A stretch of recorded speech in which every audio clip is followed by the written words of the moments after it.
leucemia, linfoma, diabetes y otras enfermedades crónicas que inmunodepriman al paciente. Entonces ahí mucho de la micosis encuentran la oportunidad y producen infecciones. Estas infecciones que suelen producir los hongos no son exclusivamente del pulmón.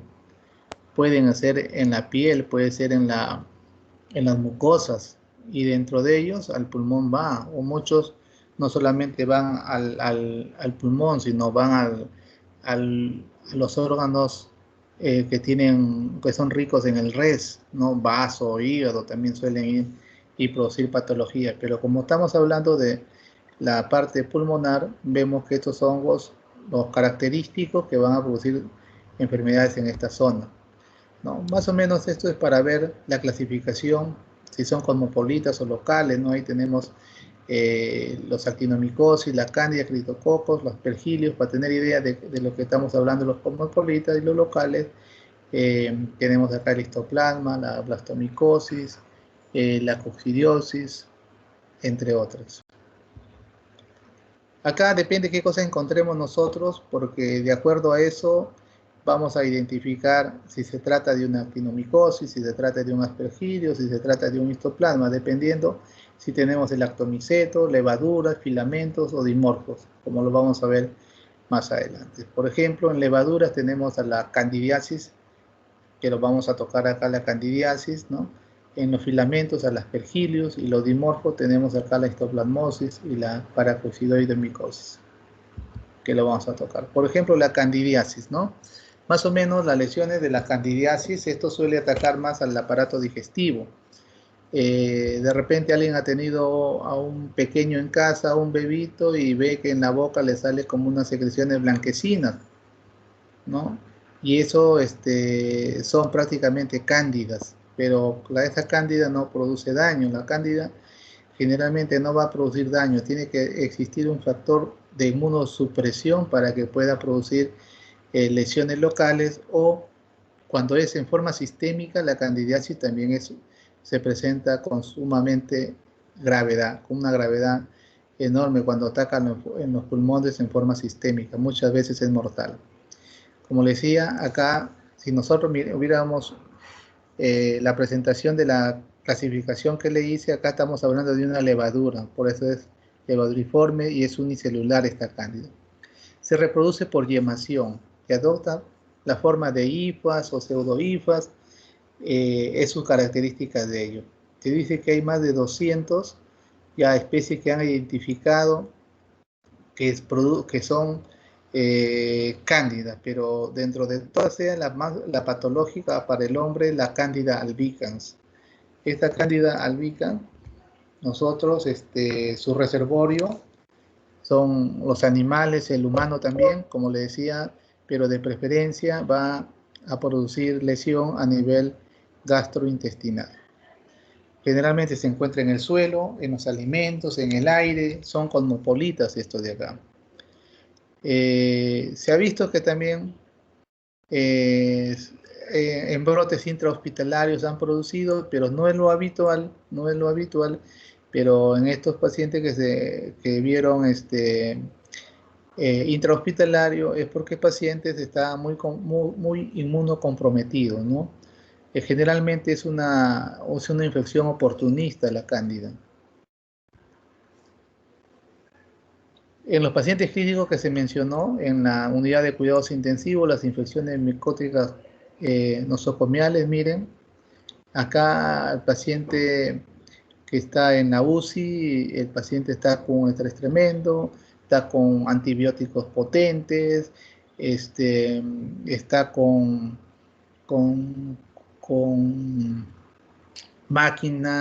la máquina, con el ventilador, está con vía, está con sonda, y tiene muchas cosas agregadas a ello, y se ha visto que la cándida albicans, acá en la UCI, en la UCI de los hospitales, el 80% correspondía a la cándida y el 20% solamente al aspergilio.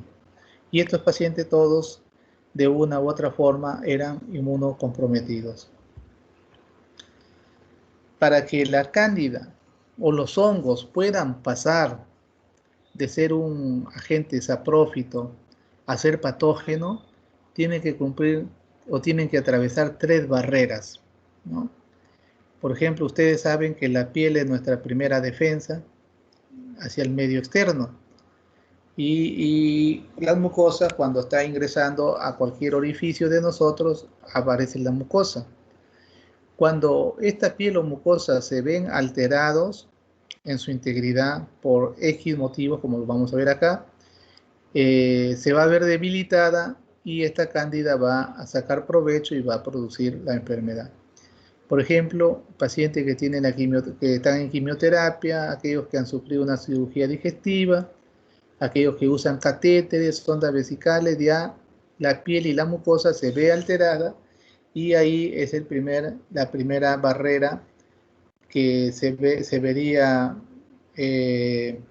dificultada para la defensa de nuestro organismo si tenemos estos elementos que nos van a inmunosuprimir o debilitar la piel y mucosa. La segunda barrera es el intestino.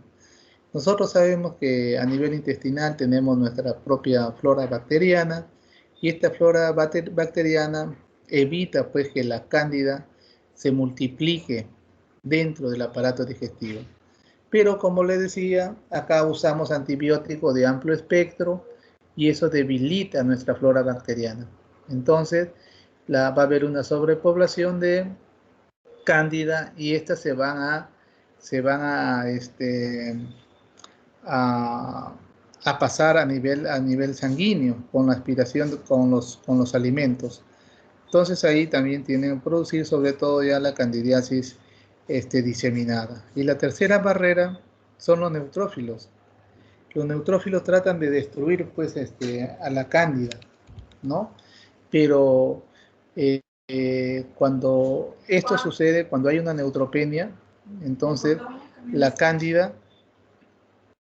se aprovecha, ¿no? Esta neutropenia puede ser ocasionada por infecciones que comprometen el sistema inmunológico, la neoplasia, la quimioterapia.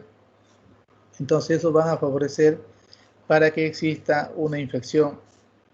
Puede ser de este hongo o puede ser de muchos hongos, más o menos esto de acá, las barreras que tiene que pasar muchas micosis saprófitas u oportunistas para convertirse en patógenos, ¿no? Acá hay candidiasis bronquial, la más frecuente es la candidiasis esofágica, eso en gastroenterología de repente cuando rote lo van a ver. Eso, así como veo, ese es el bronquio, también se ve así el esófago y el paciente muchas veces no puede ni pasar los alimentos. Acá, lógica, como ustedes están viendo, acá tenemos el bronquio y tenemos lesiones blanquecinas, como lechosas prácticamente, ¿no? Y esto se comporta como cuerpo extraño y al comportarse como cuerpo extraño va a producir tos como mecanismo de defensa. Entonces el paciente va a comenzar a expectorar una expectoración de aspecto lechoso, ¿no? Y la radiografía lógicamente va a ser normal porque el compromiso en este caso no es pulmonar, solamente bronquial. Y acá ya la candidiasis pulmonar, si el paciente, como le decía, la candidiasis pulmonar, como ustedes ven, los pulmones prácticamente comprometidos bilateralmente, ¿no? Esto ya va a producir un cuadro infeccioso, el paciente va a tener tos, el paciente va a tener fiebre, el paciente puede también expectorar si hay un compromiso bronquial o lo que segrega, si va a los bronquios va a botar un líquido blanquecino, pero este paciente fácilmente presenta hemoptisis. Y en la radiografía ya no se ve normal, como ustedes ven, se ve un patrón intersticial, se ve difuso, bilateral. Así son las micosis generalmente, son bilaterales, excepto por ahí que vamos a ver otras que sí se pueden ver unilaterales. El diagnóstico para hacer una micosis de esto puede ser por medio de aspiración transtorácica, se le hace una bipa, o puede ser una biopsia pulmonar a cielo abierto, se opera y se saca un pedazo de pulmón, pero todo eso prácticamente tiene que cultivarse porque se tiene que demostrar que sea una cándida. La cándida del tratamiento es una terapia combinada, la anfotericina B para sistémica, pero cuando es solamente local, puede ser el fluconazol, las nistatinas del fluconazol. Esos son de terapia sumamente eficaz, el fluconazol a la nistatina. Son eficaz para la cándida, ¿no? Pero cuando ya estamos con una candidiasis sistémica, tenemos que emplear la anfotericina B. Vamos a hablar ahora la actinomicosis. La actinomicosis es una enfermedad infecciosa granulomatosa subpurativa y crónica. No, lógicamente que acá, como también mirando la clasificación que hicimos, vamos a encontrar los actinomicetos. Esto es importante, ¿por qué? Porque si yo identifico el actinomiceto, prácticamente estoy diagnosticando ya una actinomicosis. Y vamos a ver más adelante que hay una tinción típica y con la cual demostramos la actinomicosis. Esto de acá es la actinomice, generalmente es un huésped que se encuentra en la cavidad oral, en las piezas dentarias. Es importantísimo, como le decía en la clase anterior, del acceso pulmonar, que mucho tiene que ver acá los odontólogos, porque ellos tienen que vernos que nuestros pacientes tengan una pieza dentaria correcta, y nosotros a nuestros residentes le inculcamos de que revisen la cavidad oral, porque de ahí muchas veces vamos a encontrar patologías propias de las enfermedades respiratorias. Una de ellas es la actinomicosis. Y otro de ellos, como le decía, los accesos pulmonares crónicos. Los accesos pulmonares en los pacientes que tienen trastornos de la conciencia, como epilepsia, etilismo, ¿no? Y también los que habían ido a someterse a alguna extracción dentaria o curación, fácilmente pueden aspirar esas microsecreciones y producir pues, una neumonía que generalmente no es controlada y se forma en acceso pulmonar. Acá también otro ejemplo es el actinomices. El actinomices también puede producir patología, pero su punto de partida puede estar a nivel de la cavidad oral. Es más frecuente en varones, su presentación clínica puede ser es muy variada, ¿no? Puede ser con pocos síntomas, ¿no? O puede ser que pueda asemejar hasta una neoplasia. Por ejemplo, acá estamos viendo que estos pulmones prácticamente están limpios, solamente se ve un poco de infiltrado muy difuso y leve, pero si nosotros vemos acá al nivel de esto, al nivel de eso, casi si prolongamos un poquito más, ahí encima de la rayita roja estamos viendo una radiopacidad redondeada que lo vemos acá en la tomografía, más o menos a ese nivel, ¿no? Entonces miren que hace sospechar de que no hay nada, o puede sospechar que hay una tumoración o una neoplasia, un cáncer, ¿no? Esta es la ventaja de la actinomice, que es una enfermedad tratable, ¿no? Cuando nosotros acá podemos hacer una punción, una BIPA, pero a veces el paciente tiene lesiones, como vamos a verlo más adelante, tiene a nivel de ganglio, a nivel de boca, y por ahí podemos hacer con aguja fina, podemos sacar muestras y nosotros tener nuestro diagnóstico y así completar el tratamiento antibiótico que le corresponde a la actinomice, como vamos a ver. Ahí parece como si fuera un ganglio inflamado. Ahí en el hospital hacemos frecuentemente, ahí con la patóloga le aspiramos con aguja fina, lo aspiramos, sacamos prácticamente, si tenemos, metemos la aguja y dentro de la introducción que tenemos al ganglio, aspiramos, metemos y sacamos y aspiramos y ahí sale un concentrado con sangre y eso lo llevamos al laboratorio. Cuando ya está este ganglio ya está bien inflamado, puede haber una secreción blanquecina, amarillenta, ¿no? Pero ellos le hacen la tinción característica y se tiñen los gránulos de azufre como vemos ahí. Y ese es el diagnóstico para la actinomicosis. la presencia de gránulos de azufre, si lo encontramos, este paciente tiene, y los actinomicetos, este paciente tiene una actinomicosis. Entonces, las tres zonas frecuentes que suele presentarse la actinomicosis a nivel cérvico-facial, a nivel abdominal y pulmonar. En este caso, estamos hablando de la pulmonar. ¿Qué nos va a dar el paciente con actinomicosis? Una tos, expectoración mucopurulenta, que a veces se puede hacer hemoctórica. El diagnóstico definitivo de esto, pero siempre y cuando yo voy a pedir los gránulos de azufre si sospecho en una actinomicosis. Por ejemplo, puede ser en el esputo o puede ser en una broncoscopía que hagamos. Si yo sospecho en eso, tengo que pedirlo porque el laboratorio no lo va a hacer los exámenes que no pedimos. Si nosotros no pedimos eso, perdemos la oportunidad de tener un diagnóstico de esto. Y si no damos el diagnóstico, mucho menos vamos a dar el tratamiento correcto. Y el paciente puede empeorar y hasta perder el pulmón. Vamos a hablar ahora del aspergillus. El aspergillus, el género aspergillus, mire, Michelia lo describió por primera vez a este aspergillus en 1729, ¿no? Y quien comprobó que la cabeza conidial de este hongo se parecía pues al aspergillus, ¿no? Es un instrumento que ustedes, bueno, los que somos católicos, vamos a la iglesia y vemos que el Padre pues muchas veces nos da la bendición con una varilla, y dentro de esa varilla tiene una parte redondeada que sería la cabeza conidial, como el aspergillus. Entonces por eso le pusieron aspergilosis. Y Wilson ya en 1859 lo relaciona que esto produce patologías a nivel de las personas. Su distribución de este aspergillus es mundial.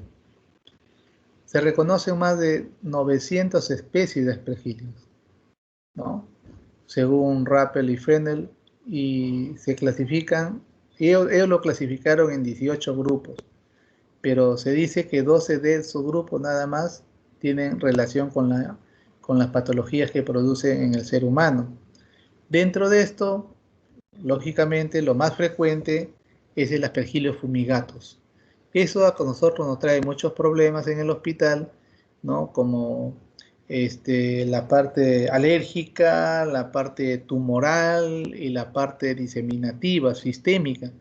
Puede ser simple como un asma o puede ser fatal, que puede comprometer fácilmente la vida también del paciente. Y lo que sigue en frecuencia es el flavus, el negris, y de ahí vienen otros tipos de aspergillus. Como una enfermedad oportunista, el aspergillus pues viene ganando terreno en los últimos años. Pero esto se ha visto que en el SIDA es poco frecuente que dé esta aspergillosis en un paciente con SIDA. Más se ven otros tipos como el criptococo, es más frecuente, que ataca al paciente que está inmunodeprimido, que produce pues problemas neurológicos, y ahí el diagnóstico se haría con la tinta china que llamamos nosotros, ¿no? En la aspergillosis no va a existir diferencia de edad, ¿no? De sexo o de raza, o por país de residencia, como en otras patologías, como vamos a ver en la paracoccidosis micosis, sí tiene que ver ahí un poco estas características. Acá se dice que hay una aspergillosis primaria y una progresiva. La primaria es la más común, ¿no? Hay una primoinfección después de 3 semanas de contacto prácticamente, el paciente casi asintomático es, se le pone una prueba en el brazo que es la coccidia, sale positivo, y en la radiografía se ve ya lesiones acinares extensas, muchas veces cavitadas en los lóbulos superiores, que se suele resolver en meses, ¿no? Con tratamiento, y deja secuelas importantes, que hace confundir como secuelas de TBC o hace sospechar en algunos como si hubiera tenido un cáncer o tuviera un cáncer. Y muchas veces hacemos otros tipos de exámenes para tratar de descartar esas posibilidades. La progresiva es en pocos casos, aparece en semanas, o a veces en años de la infección. Acá hay fiebre ya, pérdida de peso, ¿no? En la radiografía hay patrón acinar, difuso, y hay adenopatías ciliares, y muchos a veces lo confunden con un patrón miliar. Acá las tres formas que les decía de la aspergilosis, ¿no? Hay una aspergilosis broncopulmonar alérgica que produce broncoespasmo. Muchas veces al paciente lo confunden como asmático. Yo sigo pensando que este broncopulmonar alérgica, generalmente, esto es lo que están produciendo el aspergillus en los pacientes que han tenido tuberculosis, le deja secuela, y este aspergillus para mí debe estar metido en esta forma que lo hace silbar al paciente, por eso produciendo los broncoespasmos. Y se evidencia también eosinofilia, como si fuera casi como un asma, ¿no? Pero estos pacientes responden bien con tratamiento antimicótico, responden bien con tratamiento broncodilatador. Por eso algunos médicos generales dicen, no, lo que tú tienes es asma. Y en realidad asma no es, como le decía la vez pasada, esto se llama hiperreactividad secuelar a la tuberculosis, ¿no? Yo a mis pacientes que tienen secuelas importantes de la tuberculosis, le escucho, hay sucrepitantes, hay roncantes, el paciente tiene disnea, tiene tos con expectoración, a veces llegan a la broncorrea, y en la radiografía se ve bronquiectasia, se ven cavidades. A este paciente va muy bien si le agregamos antimicóticos como el itraconazol, ¿no? Mañana y noche de 100 miligramos le damos, y prácticamente parece que como agua bendita el paciente comienza a tener menos problemas respiratorios, como sibilancias, expectoraciones, disminuye considerablemente. Y el otro es el aspergiloma, ¿no? La bola fúngica, que suele producir como síntoma principal la hemoptisis, y es una radiografía típica en la cual se observa una cavidad ocupada dentro de su interior, como lo vamos a ver en la radiografía, conocida como la imagen media luna de Monod, ¿no? Y la masiva diseminada, así esto cuando suele dar, quiere decir que el paciente está muy venido a menos su sistema inmunológico, ¿no? Da fiebre, tos, disnea, dolor torácico, y el que le da esta patología de la masiva diseminada generalmente suele ser mortal. El diagnóstico: un cuadro clínico sugestivo, una radiografía de aspergiloma es típico, una broncografía, falta de impregnación, se va a ver pruebas serológicas de precipitación, hay que ver las cifras en este caso, como decía, y tenemos que cultivar a para que nos den. Hay test de inmunodefusión para aspergillus, que lo hacen en Cayetano, y para todos los hongos hacen en Cayetano, y si sale para aspergillus se le da su tratamiento con itraconazol. El tratamiento en la fase alérgica a fotelicina B generalmente ahí no se da, más se da itraconazol. Acá en vez de ser anfotericina B, acá son los beta agonistas, responden muy bien, ¿no? Los corticoides, el itraconazol como profilaxis. Yo suelo dar a mis pacientes que han tenido tuberculosis itraconazol. Como le digo, es como si suponiera que hay hongo, y eso lo elimina el hongo y produce menos inflamación y menos sintomatologías en los pacientes que tienen sus bronquiectasias marcadas. El aspergiloma generalmente es quirúrgico, si es que se puede operar el paciente, pero a veces el paciente tiene no solamente una sola cavidad, tiene 2, 3 o 4 cavidades que ya no puede ser intervenido quirúrgicamente. Entonces acá sí se le da tratamiento con anfotericinas o itraconazol, nistatina, ciertas combinaciones a veces hay que hacer para que la respuesta antimicótica sea la correcta. Miren acá, estamos viendo en la radiografía, en la parte vemos una imagen radiopaca, no se ve bien, pero es una cavidad. En otra lo vamos a ver más nítido, en otra radiografía, pero acá quiero que vean, miren. Hay una cavidad al contorno, pues estos son bronquiectasias. esos puntitos dentro de esa lesión hiperdensa se ven unos puntitos negritos, ¿ya? Y acá se ve la cavidad, y la cavidad más o menos se ve así, ¿no? Y se ve así. Todo esto es el hongo. Y esto, lo negrito que se ve ahí, esa es la luz libre todavía de la cavidad. El hongo es astuto, crece tanto, pero no lo ocupa toda la cavidad.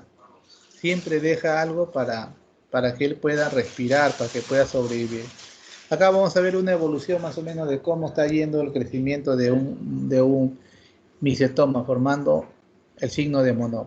Acá estamos viendo una cavidad, prácticamente cavidad nada más ahí, ¿no? Esa cavidad, ¿qué pudo haber sido? De repente un acceso pulmonar, que quedó así como cavidad, o de repente una tuberculosis que quedó una cavidad. Pero lo cierto es que quedó una cavidad, una lesión o un daño estructural ya preformado por una infección. Entonces, nosotros que no hemos tenido, gracias a Dios, ninguna enfermedad respiratoria, el aspergilio nosotros lo respiramos, pero el aspergilio circula buscando dónde quedarse dentro del árbol bronquial o del pulmón si hubiera una cavidad. Al no encontrar, sale, porque no encuentra su hábitat. Sale, pero al encontrar esta cavidad, entonces se queda, se introduce en la cavidad y comienza a formar su familia, comienza a crecer. Ya no solamente es uno, sino se aglomera ahí y va formando esa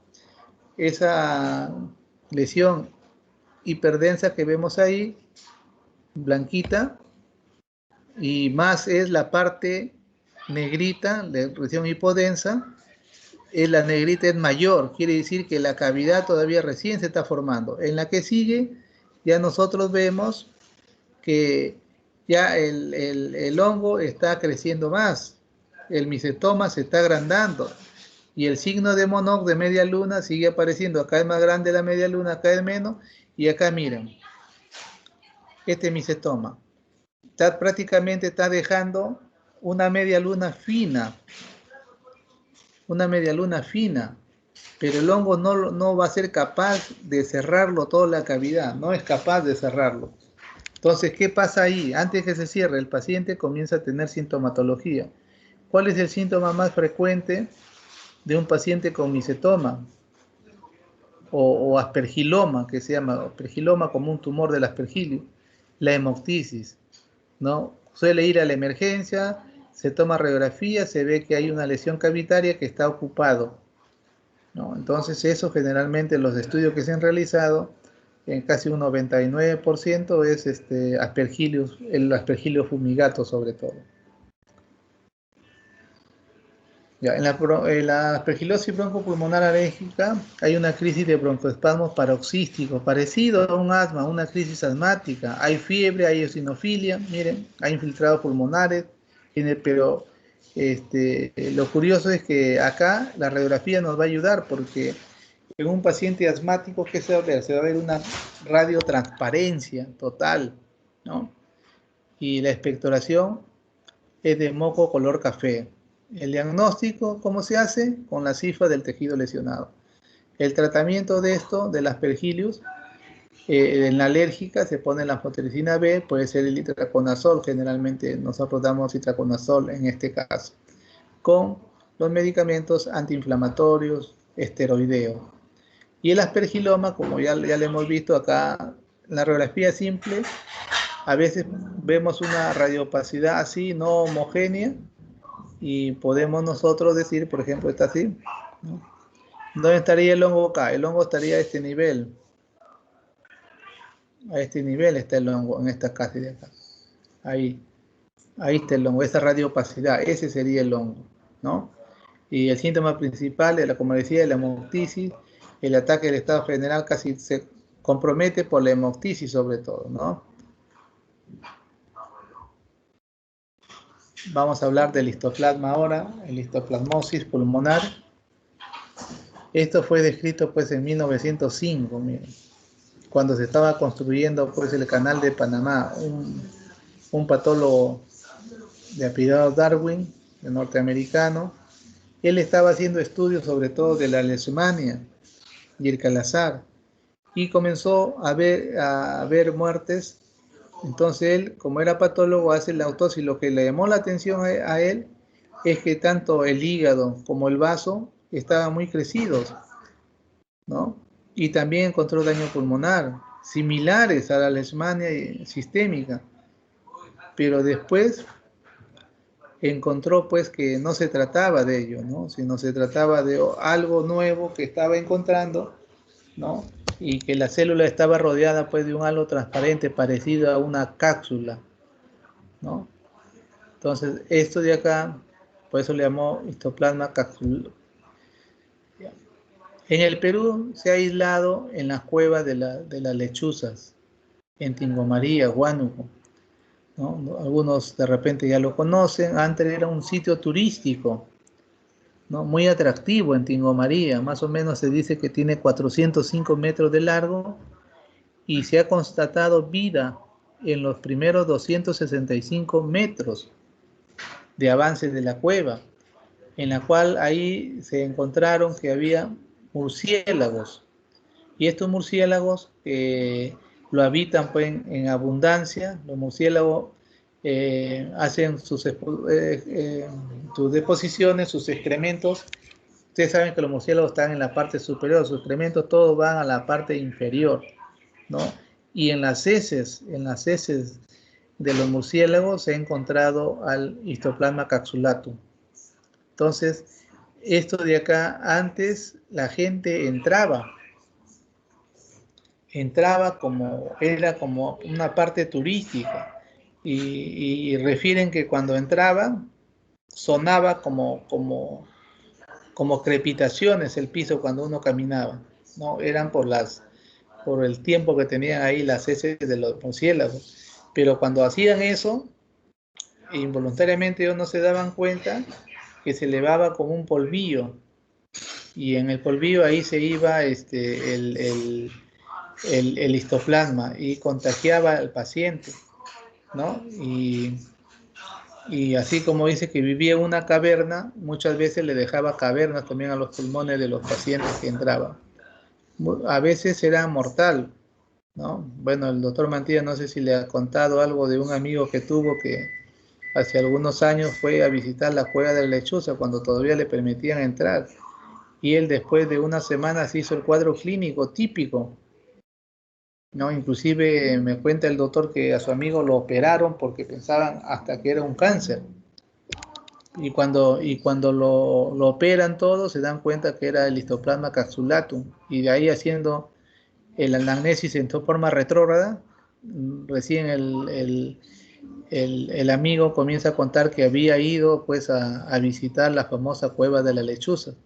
Si hubiéramos hecho una anamnesis desde el inicio con este dato, de repente el paciente no hubiera llegado a la intervención quirúrgica, porque el histoplasma se asemeja mucho a la tuberculosis, se asemeja mucho también a lo que hablamos, a la paragonimiasis, y se asemeja mucho porque coge los lóbulos superiores y deja lesiones cavitarias.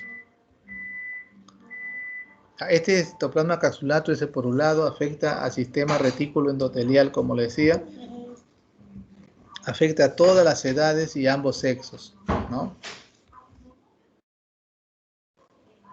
El histoplasma capsulatum es el principal, es de localización intracelular, zonas templadas y suelos húmedos con excrementos de aves o murciélagos, ¿no? En estos hay que tener también mucho cuidado con los criadores, de aves, que pueden dar esta patología también. Todo lo que sean excrementos de aves hay que tener cuidado, no dejar acumular sobre todo por mucho tiempo, porque cuando se acumula por mucho tiempo, ahí viene donde vienen a proliferar el histoplasma o a vivir. ¿No? El histoplasma entra bajo la forma parasitaria de levadura al cuerpo. La vía de entrada puede ser la vía respiratoria, ¿no? Cutánea o gastrointestinal. Se dice que tiene una distribución mundial. No sé si ustedes han escuchado que en tales países hay cataratas, hay cavernas, ahí donde están ellos, donde hay un orificio profundo donde ellos puedan entrar y les dé la sombra, ellos van y anidan ahí, se multiplican ahí y salen pues en las noches a buscar su alimento. Pero mientras están, la mayor parte del día ellos comienzan a eliminar sus excrementos y ahí es donde comienza a aparecer o a multiplicarse también el histoplasma. Los órganos más afectados, como hemos dicho, linfático, hígado, pulmones, vasos suprarrenales, entre otros. El sexo masculino y la edad adulta es con mayor frecuencia. Ya. Acá a las 3 semanas, miren, a las 3 semanas, después más o menos, el doctor nos contó esto de su amigo y casi coincidía, ¿no? Yo revisando la patología como yo ya había expuesto esto anteriormente, me comenzó a comentar y yo le dije, doctor, no voy a hacer un histoplasma. Y por ahí al final, después de la operación, inclusive llegaron al diagnóstico de ese paciente que les comento, su amigo el doctor Mantilla. Pero es así, la histoplasma primaria generalmente es benigna, ¿no? Siempre han hecho pruebas tratando de identificar así como la tuberculina que se pone en el brazo o el PPD, ¿no? Acá también han visto esto si es que sale positivo y sale en la mayoría es positivo, ¿no? Pero no es en forma definitiva, sino nos orienta hacia que puede ser que tenga la enfermedad, ¿no? Semejante mucho a la tuberculosis, esta patología. Miren, y se dice que da en los pacientes crónicos, ya después que pasa la patología, puede acá no aparecer mayores problemas, como vemos, pero ya cuando deja en forma crónica, si ustedes se dan cuenta en esta radiografía, o en esta radiografía, van a ver unas radiopacidades pequeñitas, redondeadas, que algunos lo llaman como si le hubiera caído perdigones al pulmón, como si fueran las municiones, ¿no? Ese es típico de ya de una histoplasmosis crónica, esto de acá, es típico. Si ustedes ven varios puntos por ahí, varios puntos blancos, ¿no? Eso, si nosotros vemos así, podemos sospechar que este paciente tiene una histoplasmosis crónica o ya se fue la enfermedad y le dejó como secuelas. Bueno, la sospecha clínica, antecedentes de viajes a lugares de riesgo, ¿no? Siempre acá en el Perú hay que preguntar si es que ha ido a visitar las famosas cuevas de la Lechuza, es importantísimo preguntar a los pacientes si alguna vez han ido a la selva para pensar en una posible micosis, ¿no? El tratamiento de la progresiva diseminada aguda se tiene que hospitalizar al paciente porque también cuando es diseminada puede ser fatal. La anfotericina B de arranque, hidrocortisona como antiinflamatorio, miren, de 7 a 14 días y de ahí todavía se da itraconazol por 4 a 6 meses, ¿no?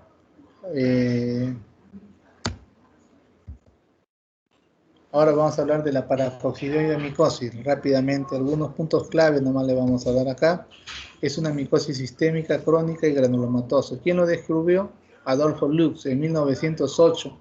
Parece que por esas fechas, inicio de los 1900, estaban abocados a la identificación de la micosis, porque ya vimos ya cómo ha sido del histoplasma, cómo ha sido de la actinomicosis, todo eso. Por esas fechas más o menos se diagnosticaron, ¿ya? Se conoce como paracoccidosis brasilensis, también blastomicosis sudamericana, enfermedad de Lux también, porque lo descubrió él. Es dimorfo, miren, ya estamos viendo la otra de la clasificación inicial, es dimorfo, ¿no? La levadura en humanos, colonia selviforme, cremosa, blastoconidias, y esto va a ser por gemación, va a dar una forma característica. Es patognomónica prácticamente si se identifican estas gemaciones alrededor en forma periférica que semejan a un timón de barco, estamos hablando de una paracoccidioide micosis, ¿sí? La incidencia, ¿se acuerda que le decía? En la cándida no hay incidencia de grupo etario, nada, casi hay incidencia de 30 a 60 años. La relación de hombres y mujeres de 50-1 en América Latina. Y generalmente en la selva, ¿por qué? Porque son los hombres los que salen a trabajar, donde siembran café. Esto suele ser bastante frecuente, la paracoccidioide sudamericana o brasilense. ¿Ya? Por eso el 70% de la población infectada es agrícola. Esta paracoccidioide micosis, ya el anteaño pasado, el doctor Jorge Castro, neumólogo, buen neumólogo, maestro de muchos de nosotros, él se dedicaba a ver su problema de las paracoccidioides micosis. Y ya cuando estaba en sus últimos años me dijo que le ayudara a hacer como un resumen de todos sus pacientes con blastomicosis. Y llegamos a hacer una presentación ahí en el hospital de todas las paracoccidioides micosis que había él visto, y teníamos una cantidad importante, más de 150 pacientes que había visto. Todo documentado, lógicamente con estudio histopatológico y una parte por broncoscopía, porque antes casi no hacían broncoscopía en el hospital. Con su reservorio habitual de esto es un armadillo, mire, tiene que ser de 9 bandas, dice. Es restringida en Sudamérica el 80%, casi, así de la paracoccidioide de micosis han estado presentes en Brasil. Y se dice que no hay transmisión de persona a persona acá. Acá va a haber, en el aspecto clínico, va a haber varios puntos de presentación, ¿no? Si la infección si es tipo juvenil, si es adulto crónico, si es pulmonar o extrapulmonar, y también hablan de una paracoccidiosis residual, ¿no?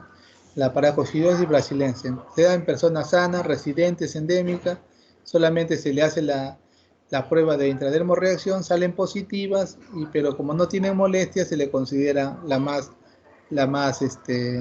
sana, o prácticamente la endémica, la que están viviendo con él. La juvenil son los menores de 25 años, hay compromiso ya al estado general, puede haber fiebre alta, anemia, baja de peso, los órganos están comprometidos, ya los ganglios comienzan también a inflamarse, y por la inflamación comienzan a crecer, ¿no?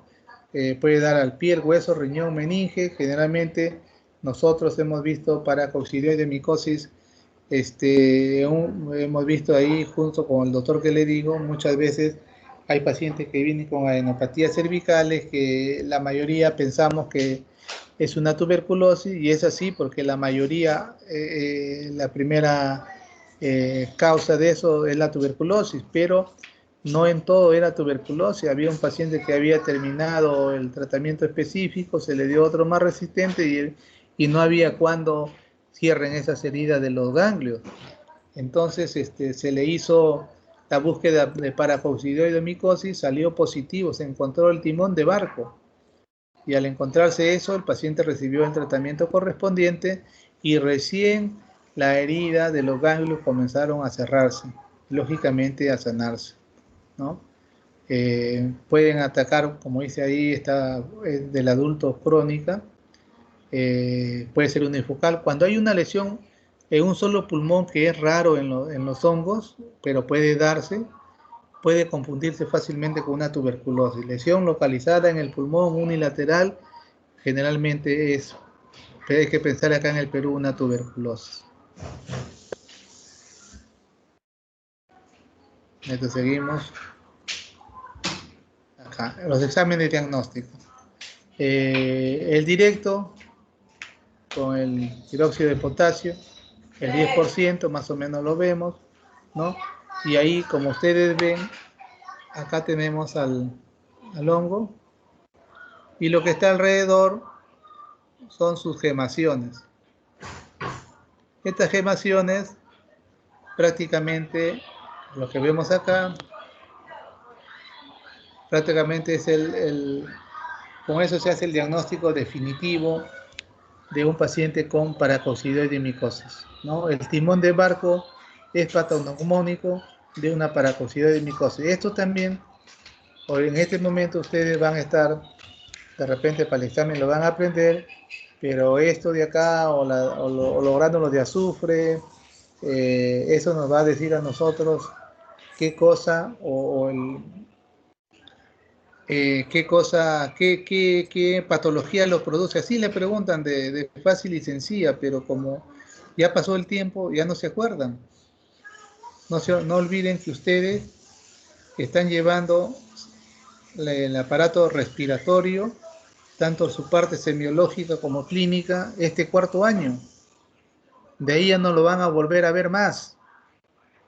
Por eso digo, se van a olvidar. Y espero equivocarme yo. Porque ustedes van a agarrar su literatura nuevamente para recordar algo de neumología cuando estén en el internado, porque ahí le va a obligar, la misma necesidad va a obligar a leer. Entonces, por eso estas rotaciones que ustedes están haciendo hay que sacarle bastante provecho y hay que captar lo elemental, porque la medicina pues es tan amplia, pero algo elemental no debemos olvidarnos. Por ejemplo, esto, como le dije del timón de barco, no podemos olvidarnos nunca, ¿ya? El tratamiento, pues, es variado, ¿no? Como se dice acá, la anfotericina B es para las etapas más graves, sobre todo. Acá le he hecho un pequeño resumen de lo que empleamos en el hospital. Por ejemplo, anfotericina B se le da 0.3 miligramos por kilo por día, dividido en 4 tomas durante 6 semanas. Durante 6 semanas, pero hasta alcanzar una dosis total no más de 1.5 gramos. Ese es el tratamiento de la anfotericina B. Después se puede seguir con itraconazol, poriconazol, fluconazol, dependiendo de qué micosis estemos tratando. Aspectos para considerar en el tratamiento antimicótico. Lógicamente, hay que dar medicamentos antimicóticos, hay que hacer una profilaxis, hay que conocer al paciente, el paciente debe conocer cuáles son las formas que se puedan contagiar el paciente. Quirúrgico, como en el aspergiloma, que tiene que ser operado sí o sí.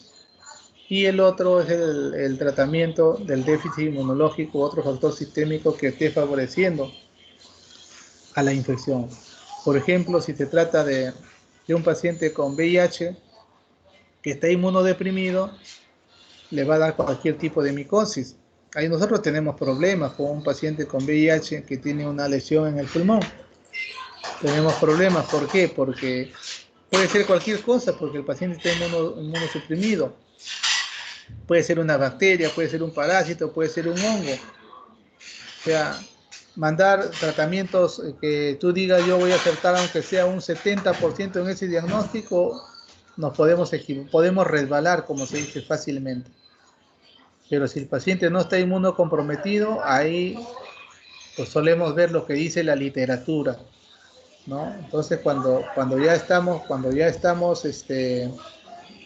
inmunosupresión puede ser cualquier, y si es diabético también puede ser cualquier tipo germen, germen, bacteria, hongo, virus, cualquier cosa nos puede dar ahí. Pero un comentario sobre el tratamiento micótico, para terminar esto ya.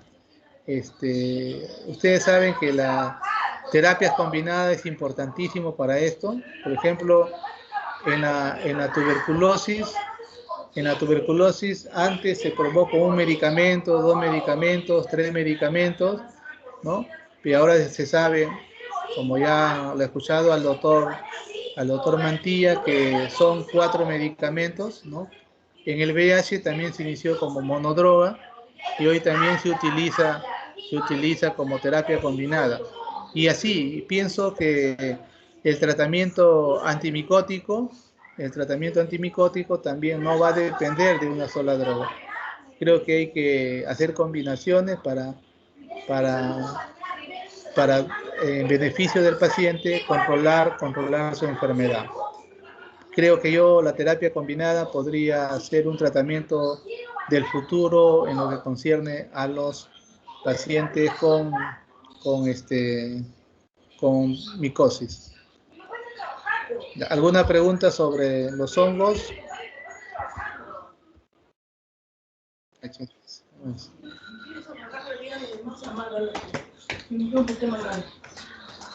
Pásame la otra diapositiva. Vamos a empezar las otras,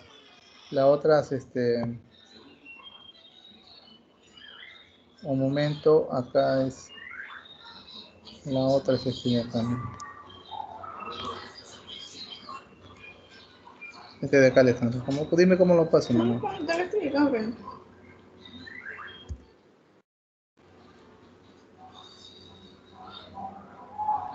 Que no sé.